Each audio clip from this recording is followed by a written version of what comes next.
안녕하세요. 우리 채널 오시기를 환영합니다.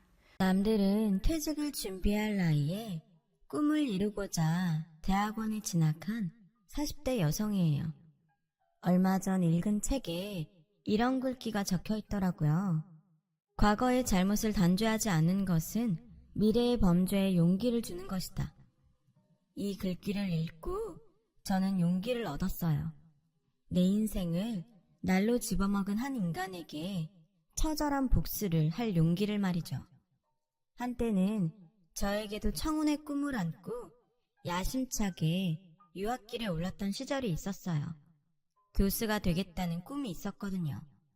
남들 앞에서 꺼내기 창피한 얘기지만 저희 집안은 대대로 돈만 있었지 공부 쪽으로는 성공한 사람이 없었어요.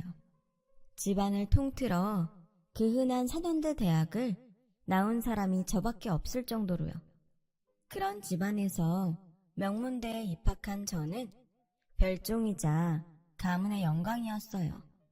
그렇다 보니 저희 부모님은 물론이고 집안 어른들도 저에 대한 기대가 상당할 수밖에 없었죠. 저 또한 기대에 부응할 자신이 있었고요. 저는 모교에서 학사 학위를 딴 뒤 지도교수님의 조언대로 독일로 유학을 떠났어요. 지금은 독일도 무료 학비 제도가 많이 달라졌다고 하지만 제가 유학을 떠날 당시만 해도 독일은 모든 유학생에게 학비가 무료였기 때문에 돈 없는 학생들에게는 천국과도 같은 곳이었죠. 그렇다고 해서 제가 돈 때문에 독일로 유학을 떠난 건 아니었어요. 앞서 말했다시피 저희 집이 돈은 좀 있었거든요. 가족들의 환송을 받으면서 자신만만하게 떠난 유학길이었지만 막상 도착해보니 뭐 하나 순탄하지 않았어요. 특히 독일 대학에 들어가려면 독일어 시험을 패스해야 되는데 어학 비자가 2년밖에 안 나오기 때문에 2년 안에 반드시 시험에 패스해야 했죠. 안 그러면 입학시험도 못 보고 한국으로 돌아와야 했으니까요. 그런데 그 시험이 만만치 않더라고요. 안 그래도 제가 언어에 약한 편인데다 영어라면 모를까 낯선 독일어를 새로 익히려니 죽을 맛이었죠. 그래도 어떡해요. 주변에 학위 따기 전엔 절대 한국 땅 안 밟을 거라고 호언장담하고 왔는데 죽으나 사나 공부해서 붙어야죠. 저요, 정말 고3 때보다도 더 열심히 공부했어요. 그렇게 노력한 덕분에 1년 반 만에 제가 가려는 대학에서 요구하는 수준의 독어 성적을 따낼 수 있었어요. 대학 입학은 어학준비 과정보다는 훨씬 수월하게 합격할 수 있었어요. 이렇게 쉽게 합격해도 되나 싶었는데 나중에 보니 독일 대학은 입학에 비해 졸업이 엄청 힘들더라고요. 우리나라와는 정반대였죠. 그렇게 입학의 기쁨도 뒤로하고 학위를 따내기 위해 이제 막 공부를 시작하려는 그때 저에게 예상치 못한 일이 생겼지 뭐예요. 공부에 박차를 가하기도 전에 어이없게 사랑에 빠지고 만 거예요. 하지만 모든 사랑이 시작될 때 누구나 그렇듯이 제 눈에는 그 남자 외에는 아무것도 들어오지 않았어요. 콩깍지가 제대로 씌인 거죠. 그 남자는 저와 같은 한국 유학생으로 집안 형편이 어려워서 독일로 유학을 온 케이스였어요. 홀어머니 밑에서 여동생 둘과 자란 그는 성공해서 가족들을 책임져야 한다는 사명 같은 게 있는 남자였어요. 한마디로 개천용 스타일이었어요. 그는 언제나 강의가 끝나기 무섭게 제일 먼저 강의실을 빠져나가곤 했어요. 처음엔 왜 저러나 싶었는데 알고 보니 학교 근처 펍에서 서빙 아르바이트를 하고 있었더라고요. 공부만 해도 벅찬 유학생활 중에 말이죠. 그렇게 번 돈으로 생활을 하고 심지어 일부는 한국으로 보내더군요. 정작 자신은 집세를 못 내서 친구 집을 돌며 더부살이를 하면서 말이죠. 제가 이 남자한테 빠진 건 어쩌면 사랑보다는 연민 때문인지도 몰라요.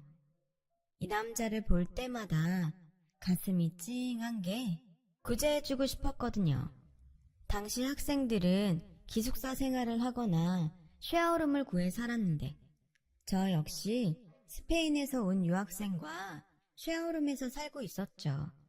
그런데 학기 중에 갑자기 룸메이트가 고국으로 돌아가게 되면서 새로운 룸메이트를 찾아야 할 상황이 된 거예요.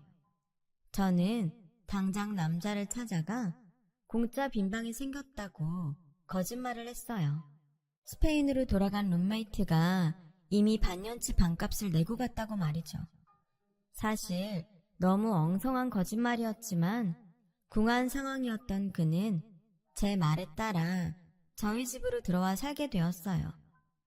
젊은 남녀가 한 집에 살다 보니 우리는 자연스럽게 가까워지게 되었고 얼마 뒤 연인 사이로 발전하게 되었어요.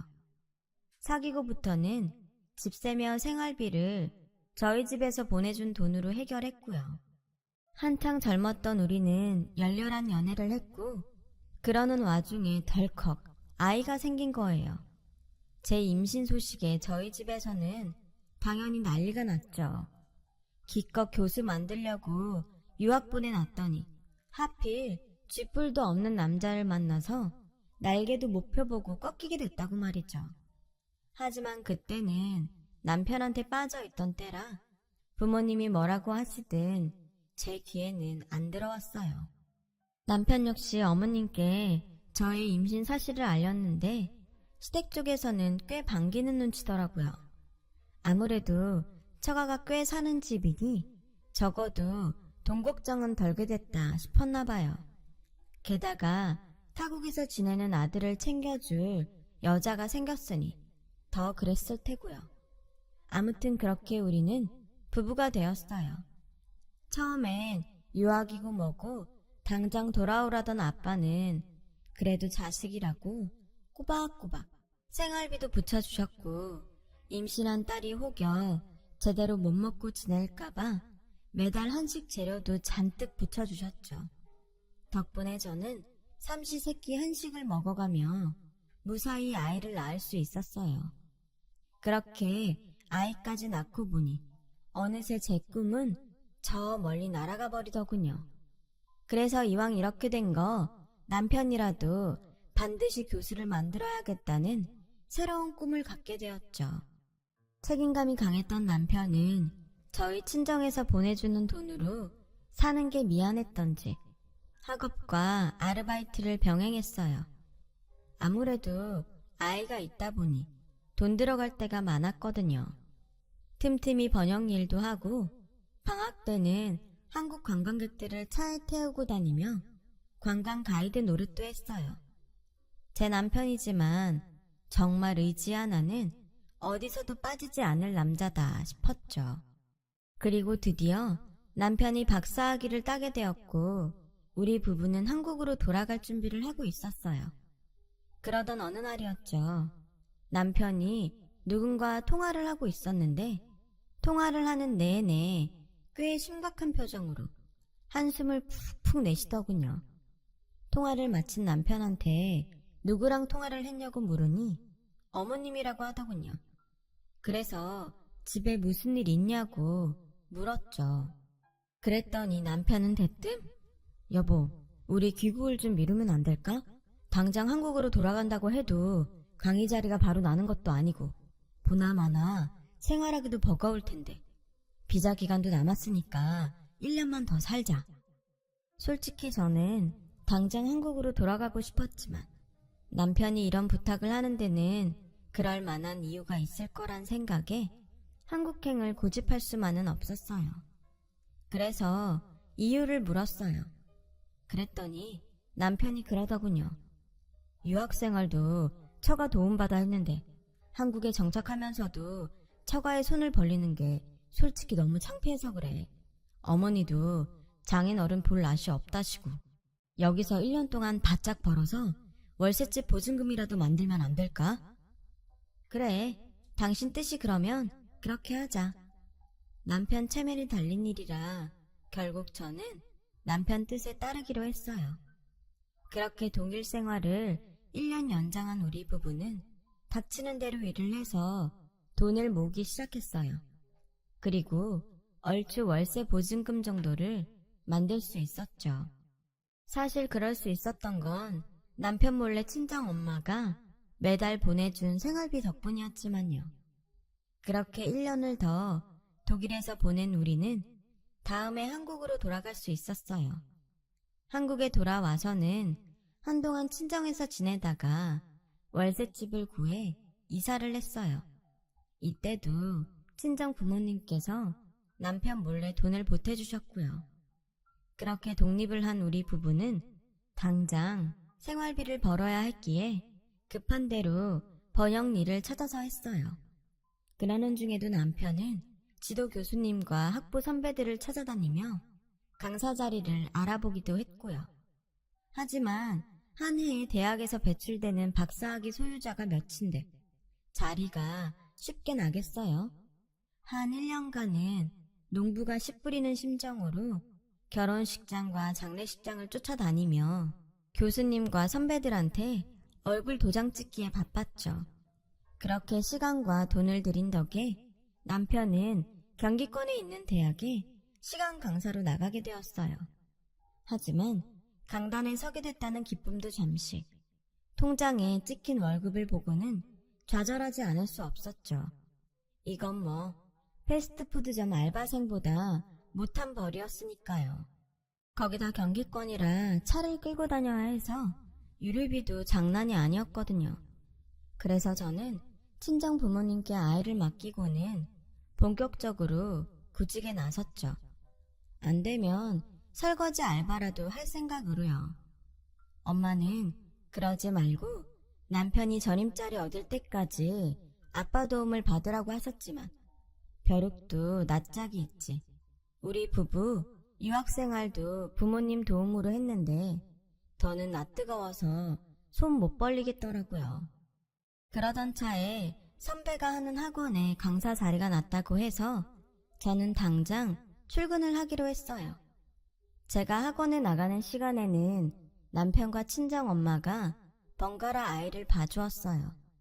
그러다 남편이 강의 나가는 대학이 몇 개 더 늘어서 아예 친정의 아이를 맡기게 되었죠. 부부가 양쪽으로 벌어들인 덕에 조금씩 생활은 안정을 찾아갔고 월세집에서 전셋집으로 이사를 할 수 있었어요. 그러는 사이 우리 아들은 초등학교에 입학을 하게 되었고요. 그러던 어느 날이었어요. 남편이 술에 취해 돌아왔더라고요. 표정을 보니 밖에서 무슨 일이 있었던 게 분명한데 통 말을 안 하더군요. 그렇게 며칠이 지났는데 뜬금없이 남편이 그러는 거예요. 나 그냥 다른 일 알아볼까? 시간 강사 해봐야 돈도 안 되고 전임 된다는 보장도 없는데. 그게 무슨 소리야. 그동안 고생해놓고 이제 와서 포기한다고? 안 돼. 내가 누구 때문에 공부 포기했는데 당신이라도 교수 돼야 내가 덜 억울하지. 당신 무슨 일 있지? 숨기지 말고 말 좀 해봐. 그제야 남편은 며칠 전 있었던 일을 얘기했어요. 학부장이 대놓고 그러더래요. 자기 딸이 이번에 시집을 가는데 남편이 의사라 혼수며 예단비가 꽤 들 것 같다고요. 처음엔 그냥 그런가 보다 했는데 말미에 이런 소리를 하더래요. 다음 학기에 전임교수 모집 공고를 낼 생각인데 모르는 사람 들이느니 자기 사람 뽑는 게 낫지 않겠냐고요. 그러면서 처가가 꽤 산다고 하던데 딸 결혼으로 돈이 궁해 그런가 요즘 같아선 자네가 그렇게 부러울 수가 없다고요. 딱 들어도 돈을 요구하는 말이었어요. 남편 역시 그 말뜻을 알고는 있지만 차마 제게 돈 얘기를 꺼내기 어려웠던 거였죠.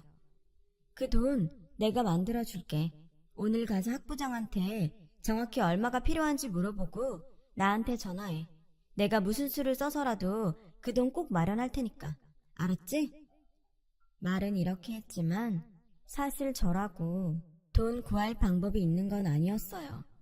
그래도 지금까지 어떻게 버텼는데 이렇게 기회를 놓칠 수는 없겠더라고요. 학원에 출근을 하기 전에 일단 주거래은행에 들러 대출 상담을 했어요. 다행히 4대 보험에 가입돼 있어서 대출은 가능했지만 대출 금액은 생각보다 얼마 안 되더라고요. 그래서 어떻게 해야 하나 고민을 하는데 남편한테 전화가 왔더라고요. 뭐? 7천만 원? 아, 완전 도둑놈 슈퍼도 아니고 어떻게 그 큰 돈을 바래? 암튼 알았어. 돈은 어떻게든 마련할 테니까 당신은 교수 임용 약속 확실히 받아놔. 순간 눈앞이 캄캄했어요. 1, 2천만 원도 아니고 7천이라뇨. 로또라도 당첨되지 않는 한 제 선에서 구할 수 있는 돈이 아니었어요. 그래서 아빠를 찾아갔어요. 그리고는 자초지종을 설명하고 7천만 원만 해달라고 부탁드렸어요. 아빠는 한참을 말없이 생각에 잠기셨죠. 네, 그동안 널 봐서 아무 말 않고 니들 사는데 지원을 해줬다만 더는 안 되겠구나. 제 힘으로 교수 될 능력도 안 되는 놈이라면 더는 투자 못하겠다. 야비해도 할 수 없다. 이 애비는 자선사업하는 사람이 아니다. 정 그 돈이 필요하다면 이서방이 직접 와서 정식으로 차용증 쓰고 나한테 돈을 빌리라고 해. 당연히 이자도 받을 생각이다. 그러지 않으면 어림도 없어. 뜻밖이었어요. 아빠가 그렇게 나올 줄은 몰랐거든요. 퇴근 후 남편한테 그 얘기를 했더니 남편도 내심 놀라는 표정이었어요. 그래도 어쩌겠어요. 우리 부부한테 그 큰 돈을 빌려줄 사람은 아빠뿐인걸요. 결국 남편은 아빠 사무실로 찾아가 차용증을 쓰고 변호사 사무실에서 공증을 받고서야 돈을 빌릴 수 있었어요. 우여곡절 끝에 남편은 전임 교수가 되었고 저는 아빠한테 빌린 돈을 갚기 위해 식당 설거지까지 해야 했어요. 물론 남편한테는 비밀로 하고요. 그렇게 7년을 꼬박 일해서 결국 저는 아빠한테 빌린 돈을 다 갚을 수 있었죠. 교수 월급이 얼만데 설거지를 하며 그 돈을 갚았냐고 하겠지만 거기엔 그럴 만한 이유가 있었어요. 시댁이 워낙 가난해서 시누이 둘을 시집 보내는데 우리가 돈을 보태줘야 했거든요. 거기다 자리가 자리인지라 남편이 밖에서 쓰는 돈도 만만치 않았고요. 주머니에 구멍이 많으니 돈이 모일 틈도 없이 빠져나가기 바빴죠. 그러니 어쩌겠어요. 저라도 벌어서 갚을 수밖에요. 그런데 이게 다 헛짓이었더라고요. 꼭 믿는 도끼가 발등을 찍더라고요. 늦은 밤이었어요. 엄마가 울먹이는 목소리로 전화를 했더라고요. 아빠가 욕실에서 쓰러지셨다고요. 발견하자마자 바로 응급실로 갔지만 발견하기까지 시간이 꽤 흘러서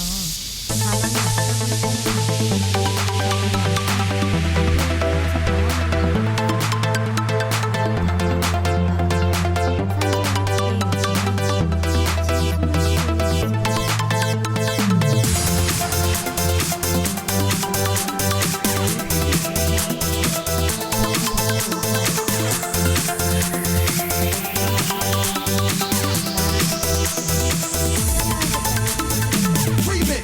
Turn up the bass. 다음날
그랬더니 시어머니는 뭔가 눈빛이 변하더라고요. 뭔가 알고 있어? 그 사람 지금 어딨어요? 말 좀 해보세요. 하지만 시어머니는 다시 아무 말도. 그렇게 별세도 집에 들어온 저는 다투어 있는 남편의 행방과 수사를 올려서 한 발을 좀 들었다가 현재 미국 보스턴에 체류 중이라고 하더군요. 그런데 그 다음 말이 충격적이었어요. 남편분 호적에 아드님 외에 따님이 한 분 더 있던데 혹시 알고 계신가요? 7년 전에 남편분 밑으로 입적됐더군요. 알고 보니 남편은 독일 유학 전에 사실혼 관계였던 여자가 있었더라고요. 독일에서 알바를 하며 돈을 붙였던 것도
안녕하세요. 우리 채널 오시기를 환영합니다. 시댁이 아닌 그 여자한테 보냈던 거였죠. 유학 중에 잠깐씩 한국에 들릴 때도 남편은 몰래 그 여자를 만나왔었고 독일에서 귀국을 1년 미루고 돈을 벌었던 것도 월세 보증금이 아닌 혼외 자식인 딸아이 수술비를 벌기 위해서였더라고요. 교수 임명이 되고서도 시누이들 핑계를 대고 목돈을 그 여자한테 보내왔고요. 한마디로 두 집 살림을 해온 거였죠. 내 부모 등골을 빼서 말이에요. 피가 거꾸로 솟는 것 같았어요. 이 인간을 당장 찢어 죽여도 시원찮을 판이었죠. 손이 바들바들 떨리고 배신감에 잠도 잘 수 없었어요. 맨정신으로 버티기 힘들어서 못 마시는 술도 마셔봤지만 소용이 없었죠. 머릿속에는 온통 어떻게 하면 가장 잔인한 복수를 할 수 있을까? 그 생각뿐이었어요. 그렇게 며칠을 침대 위에서 끙끙 앓다가 변호사 사무실을 찾아갔어요. 일단 법적으로 할 수 있는 모든 소송을 진행해달라고 의뢰를 했어요. 그리고는 남편한테 이메일을 보냈어요. 불륜 사실을 다 알고 있으며 당장 돌아오지 않으면 후회하게 될 거라고요. 그러자 다음날 남편이 제게 전화를 했더라고요. 저는 일부러 받지 않았어요. 그랬더니 이틀 뒤 바로 저를 찾아와서는 다짜고짜 이혼 서류를 던지더군요. 이미 다 안다니까 긴 말하지 않을게. 양육권이랑 친권 다 줄 테니까 이혼하자. 위자료도 원하는 대로 줄게. 나 그 여자랑 못 헤어져. 당신한테는 미안하지만 당신한테도 이게 최선일 거야. 껍데기만 안고 사는 건 허무하잖아? 아주 뚫린 입이라고 말은 잘한다. 꼴의 교수 아니랄까봐 말 빠른 있네. 위자료? 받아야지. 그 전에 빚 청산부터 하자. 아빠 돌아가시면서 내가 몇 가지 유산으로 받은 게 있는데 그 중에 이런 것도 있더라. 7년 전에 네가 쓴 7천만 원 차용증. 너도 참 뻔뻔하다. 돈 빌렸을 땐 언제고 이자는커녕 원금도 한번 안 갚았니? 아주 갚을 생각도 없는 놈이 이자는 7%나 내겠다고 썼더라. 이게 7년 지났으니까 이자가 얼마야? 그 정도는 계산할 수 있지? 일단 그 돈부터 내놔. 참, 그동안 우리 집에서 끌어다 쓴 유학 시절 네 생활비며 전세 보증금도 다 털어놓고 이 집 살 때 우리 엄마가 돈 대준 것도 싹 다 적어놨으니까 빼먹을 생각 말고. 근데 이거 저거 다 갚으려면 집도 차도 다 놓고 나가야겠는데 어쩌니? 무슨 소리야. 교수 월급이 얼만데 그 돈은 다 어디다 쓰고? 아, 네 월급? 네가 그동안 니네 엄마랑 여동생들 팔아가며 목돈 챙겨간 게 얼만데 그뿐이니? 교수 품위 유지비다 뭐다? 네 입으로 들어간 돈은 또 얼만지. 따지고 보니까 우리 집 생활비는 거의 내가 번 돈으로 해결했더라. 물론 정확한 계산은 내 변호사가 아주 꼼꼼하게 정리해서 제출할 테니까 걱정 꽉 붙들어 매셔. 아참, 그리고 말이야. 무엇보다 나는 내 인생을 말아먹은 네가 행복한 꼴은 죽어도 못 보겠어. 그래서 받은 대로 돌려주려고. 기브앤테이크는 확실해야지. 그러니까 그 여자 집에 가서 기다려. 기대에 넘치도록 돌려줄 테니까. 네가 원래 거지근성이 충만해서 꽁으로 넘치게 받는 걸 좋아하잖니. 차고 넘치게 해줄게. 기대해. 남편을 내쫓은 저는 그 길로 업체에 전화해 남편네 대학 학과 게시판에 남편의 불륜 사실을 폭로하는 글을 올리도록 했어요. 내언녀가 사는 지역 맘카페에도 그 사실을 올렸고요. 정확하게 내언녀의 이름은 지칭하지 않았지만 그 여자와 그 여자가 하는 피아노 학원을 그 지역 사람이라면 누구나 알 수 있을 정도로 특정 지어서 말이죠. 동네 어디서도 얼굴 못 들고 다니도록 해줄 작정이었죠. 그 효과는 생각보다 빨리 나타났어요. 얼마 뒤 내언녀의 피아노 학원은 학원생 이탈로 문을 닫게 되었고 남편은 대학에서 해임되었거든요. 위자료와 양육비, 저희 친정에서 끌어다 쓴 돈까지 다 합산하니 정말 남편은 맨 몸뚱이 하나 남더군요. 처음 저를 만났던 그때처럼요. 집도 없고 돈도 없고 직업도 없는 남편은 결국 내언녀한테도 버림받았어요.